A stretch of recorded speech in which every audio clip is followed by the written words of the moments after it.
नहमदुहु व नसल्ली अला रसूलिहिल करीम। आज आप हजरात ने रहमत फरमाई और जो कुछ मेरे साथ अफजलगंज के पुलिस अहदेदारों ने बदतमीजी की, उसके फोटोज़ देखकर आप हजरात ने कुछ सवालात मुझसे जो करना चाहते हैं ज़रूर कर सकते हैं मैं, लेकिन पहले मैं उसकी वजाहत कर दूँ। दो को कुछ 2-4 मिनट कम ही थे कि मैं नए पुल पे पहुंच गया। नए पुल पे 2 रास्ते बनाए गए हैं, 2 रास्तों पर 2 साहिबीन ठहरे हैं। एक रास्ते पर तो जो उनको समझ में आते हैं उनको छोड़ा जाता है, और जो दूसरे रास्ते पर है वो सीधा जाके उस्मानिया दवाखाने के पास जो उनका ऑफिसर ठहरता है वहां जाकर उस गाड़ी को रुकाया जाता है। जब मेरे सामने से 2 गाड़ियां गुजर गई तो मैंने कहा कि देखो भाई 3 मिनट काफी है, 3 मिनट में मैं घर पहुंच जाऊंगा, मेरा घर पंजेशा में है। तो कहा नहीं आप इधर से जाएंगे। मैंने कहा कि मुझे सब गाड़ियां जिधर से जा रही मुझे भी उसी रास्ते से जाने दीजिए। मगर मौजूदा हालात में मैंने देखा कि पुलिस वालों के अंदर भी एक शर छुपा हुआ नजर आया, और वो शर मेरे जितने वहां देर ठहरने पर इंस्पेक्टर या वो जो मौजूद था उसने जो अमल किया है उससे मुझे मालूम हो रहा था कि वो एक ही मजहब के लोगों पे निशाना बना रहा है। मुझे हैरत ये होती है कि ये चेक पोस्ट हमारी हिफाजत के लिए बनाए गए या हमारे से लूटम लाट के लिए बनाए गए। हमारे कमिश्नर साहब हमारे को इतनी मीठी मीठी तकरीरें करते हुए अपने तरफ मायल करते हैं, लेकिन उनके ओहदेदार जो ठहरे हैं जिम्मेदारी लेकर वो जाहिलों से भी बदतर। और मैं जब उनसे मुलाकात करने के लिए करीब गया और जाकर मैं अपना तारुफ पेश करने की कोशिश कर रहा था तो उन्होंने मेरे तारुफ को भी सुनने से मना कर दिया। मैंने कहा मेरे पास पास भी है, मगर वो कहा नहीं आप ठहरिए, कोई बात आपसे करनी नहीं। तो इस किस्म के जाहिल लोगों को अगर आप ठहरा करेंगे और फिर दौरा करके आप लोगों को ये समझाएंगे कि आप इत्मीनान से है, तो ऐसे जाहिलों पे भरोसा करके हम इत्मीनान से कैसे रह सकते हैं। आज ही मेरे सामने कई रिपोर्ट मैं खुद देखा हुआ। उमर रसीदा ज़ईफ साहब अपनी बच्ची की मिजाज पुरसी के लिए ओल्ड सिटी आए थे। वो बेचारे नामपल्ली में रहते हैं। उनकी गाड़ी को पकड़ लिया गया और उनको कह रहे हैं कि आप पैदल जाइए। क्या हमारे पुलिस वालों की आंख नहीं है? नौजवान चलो है भाई, आप नौजवानों के साथ करिए। एक ऐसी उम्र वालों के साथ जिसकी उम्र बेचारों की 60 से 65 साल की है, ऐसे लोगों पे ये जुल्म। और आप हुकूमत को खुश करने के लिए, कोर्ट के ऑर्डर को बचा लाने के लिए आप ये लूटम लाट का सिलसिला जो जारी करे हैं और सिर्फ एक तबके को जो निशाना बना रहे हैं, ये तो हैरत की बात है। आज मैं 2-3 मुकामात के तस्वीर मेरे पास लोगों ने भेजा, ये सिर्फ मेरे साथ हुआ है। मैं वो जो लोगों को तकरीबन लोग जानते हैं मेरे साथ जब ये अमल हुआ है तो आम पब्लिक के साथ ये पुलिस वाले क्या रवैया इख्तियार करते होंगे, इनके साथ क्या अंदाज इख्तियार करते होंगे।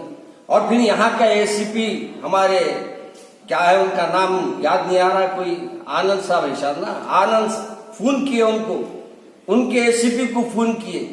उसके बावजूद मेरे से ये कह रहा है कि इन्होंने मेरे साथ बदतमीजी की। मैं बदतमीजी करूंगा क्यों? और मेरे को बदतमीजी अगर करना रहता तो मैं चौरस्ते पे आके बैठ के पूरे मीडिया वालों को बुलाकर उनके वहां बदतमीजी करता, मगर मुझे वो नहीं करना था क्योंकि मुझे घर आना था। और मैं एक कमेटी में से आ रहा था, एक मदरसे की कमेटी थी, उसमें गया मियापुर। वहां से हालांकि मैं 12:30 को निकल गया, रास्ते में इतनी ट्रैफिक, और फिर जिधर देखो सिग्नल पड़े। अब सिग्नलों से बचेंगे तो भी आप जुर्माने लगा रहे। अगर आप ट्रैफिक को कैसे उसको छोड़ के हम आगे बढ़ेंगे, ये भी तो हमारे लिए मसला है। इसलिए मैं हमारे होम मिनिस्टर साहब से तो नहीं कहता, मैं क्या मैं होम मिनिस्टर साहब से कहूँ कि उन्होंने क्या होम है ही ना मिनिस्टर है। बहरहाल जो हमारे सीपी साहब या वो डीआईजी साहब जो ओल्ड सिटी के पहले जिम्मेदारी कबूल दिए हैं, उन्होंने जिम्मेदारियां निभाए हैं, उनसे मेरी गुजारिश है कि ये ऐसे पुलिस वालों पे सख्त एक्शन लिया जाए। और मेरे को अफसोस इस बात पे भी है कि लोग इनसे खैर खाई क्या करेंगे। अभी देखा मैं एक हामिला औरत को लेकर जा रहे, उनसे गाड़ी छीन ले रहे। ये कोई शराफत है?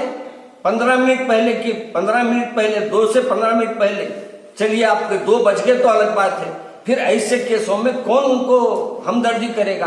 क्या नहीं तो आप एक एम्बुलेंस हर जगह वहां ठहरा कीजिए। अगर ऐसे कोई हालात हो रहे हैं तो वहां ऑटो खड़ा कीजिए। लोगों को आप जहां गाड़ियां छीन रहे हैं वहां से घर को भेजने का इंतजाम आप कीजिए। ये कौन सा जुल्म है? और फिर हमारे पास जुल्म के ऊपर आवाज उठाने कोई तैयार नहीं। अफसोस ये होता है कि हमारे पास हमारी कोई बात कोई पहुंचाने वाला नहीं है और हुकूमत को कोई जोड़ने वाला नहीं है। और सीपी साहब तो हमारे सिर्फ बहुत मीठे मीठे तकरीरा कर देते, उन्हें समझते मैं तकरीरा कर दिया मेरा काम बर्खास्त। मगर हकीकत ये भाई कि आज के दौर में मैं ये नहीं चाह रहा हूं कि किसी को जज्बात में लाना, मैं ये चाह रहा हूं कि हम कानून का एहतराम करते हैं, आप भी हमारे साथ नरमी का बर्ताव करें। हाँ, नौजवान अगर फिर रहे हैं आप उनको बराबर रोकिए, बराबर उससे सवाल कीजिए, मगर कोई अच्छी अहम शख्सियत दिखती है तो उसके साथ का तो मामला अपना रुख बदल के बात कीजिए। वही आप अपनी जबान, वही अपनी लफ्फाजी, वही अपनी पुरानी आदतें कैसे आप बर्दाश्त की जाएंगी? इसलिए मैं मौलाना चालान हुआ आपके साथ या फिर बातचीत करके छोड़ा गया आपने? देखिए, मेरे को जहां तक इल्म हुआ है कि हमारे बिरादर अंसारी साहब ने बलाला साहब को फोन किया था और फिर बलाला साहब भी वहां फोन किए तो उनके सामने भी यही कमबख्त ने कहा है कि बहुत कुछ इन्होंने कहा, माना कि मेरे साथ लोग मौजूद थे वहां। मैं उनको सिर्फ यही कहा कि भाई मेरे पास भी है, मैं अपनी गाड़ी में आज नहीं निकला हूँ, मेरे पास अचानक मैं निकला था, एक दूसरी गाड़ी में मैं आया हूँ, मेरे को आप छोड़ दीजिए, मैं पंजेशा गया हूँ। इतनी बात पे वो ये कह रहा है कि मेरे से बहस करे। ये बहस है कोई? हाथ पे मैं बोला भाई मेरा पास है, देखिए बोल के हाथ बताऊंगा, मेरे हाथ को हाथ नहीं लगाना। हमारे वो गाड़ी छीनने नहीं, हम कुछ नहीं करना, इनके हाथ को हाथ लगाए तो उनको कोरोना हो जाएगा। हाँ, ये गाड़ियों के पैसे लूट के खा रहे तो इनके खानदान वालों को कोरोना नहीं होगा, इनकी नस्लें हराम में जाएंगी, मरेंगी इंशाअल्लाह। मौलाना, आपने कहा कि एक तबके को देखकर पुलिस पकड़ा जा रहा है, तो इसका क्या मतलब, क्या ऐसा हो सकता है? मैं ऐसा महसूस किया हूं आज, ये मेरे सामने हुआ है। मैं अब तक मैं आपको मानता नहीं था, लेकिन आज मैं मानता हूं इस बात को कि कई लोगों को मेरे सामने ऐसे लोगों को छोड़ा गया जो हमारे तबके के नहीं थे, लेकिन जितनों को वहां मैं नामा बोलते हुए सुना हूं वो तकरीबन 60% अपने लोग थे। मौलाना, ये हफ्ता भर पहले जो है मोगलपुरा पुलिस स्टेशन में तो मुस्लिम नौजवानों को, देखिए आप, ये हमारे मुसलमान गैर मुस्लिम का जितना झगड़े हैं ना, ये हमारे पुलिस वाले हवा दे रहे हैं उसको, और ये पुलिस वाले हवा दे रहे हैं और हमारे भी खबरियां कम समझ रहे हैं। हमारी सफों में अल्लाह इनके घरों में ऐसी बर्बादी लेगा कि हम कोई काम के नहीं रहेंगे। याद रखो, जब मुसलमानों के साथ तुम खेल खेल रहे, अल्लाह तुम्हारे घर वालों के साथ खेल रहा, वो भी याद रखो। ये खेल खत्म नहीं होगा, तुम मुसलमानों के फंसाने की कोशिश कर रहे, तुम्हारे घर वाले भी कभी न कभी फंसेंगे और कोई फंसाए तो निकलने वाला नहीं रहेगा उस वक्त।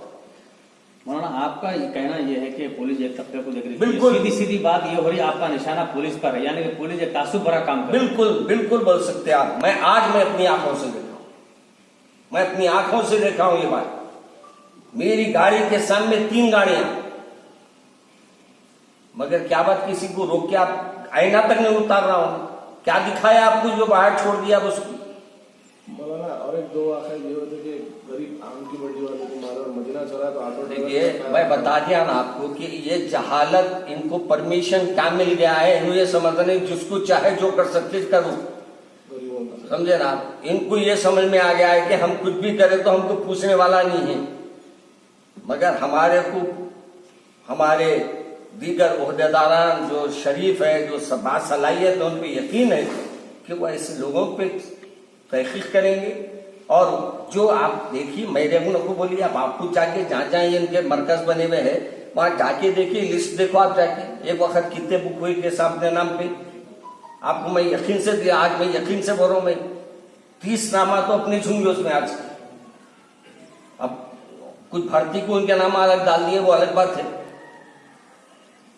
तो मैं आज मेरे को तकलीफ विश्वास से हुई, मैंने उनसे रिक्वेस्ट किया, मैं ये नहीं बोला मेरा अपना शान नहीं पकाया, ना कोई मुकाम अपना बताया, बल्कि मैंने कहा कि भाई मैं तो एक काम पे चले गया था, वहां से आने में 2 मिनट 3 मिनट की ताखिर हुई है बस। 2 बजे आपके पुल पे हूं मैं, 2 बजे के अगर मैं वहां से पलट जाता, उल्टा पलट के चले आता तो घर को पहुंच जाता था। मैं ये रोड पे आया तो मेरा मतलब यह था कि भाई रोड पे से सलीके से जाऊंगा, मगर इसी असनाम में जो जहालत का नमूना इन लोगों ने पेश किया तो मेरी हैरत हुई कि इनका ये रवैया देखकर। हमारे साहिबजादे बोले, हमारे सीपी साहब ने वाला पहले बोल देते तो उनकी गाड़ी के सामने ठहर जाता था, बोलने में बड़े बातें कर रहे हैं, आप आके यहाँ देखो क्या है।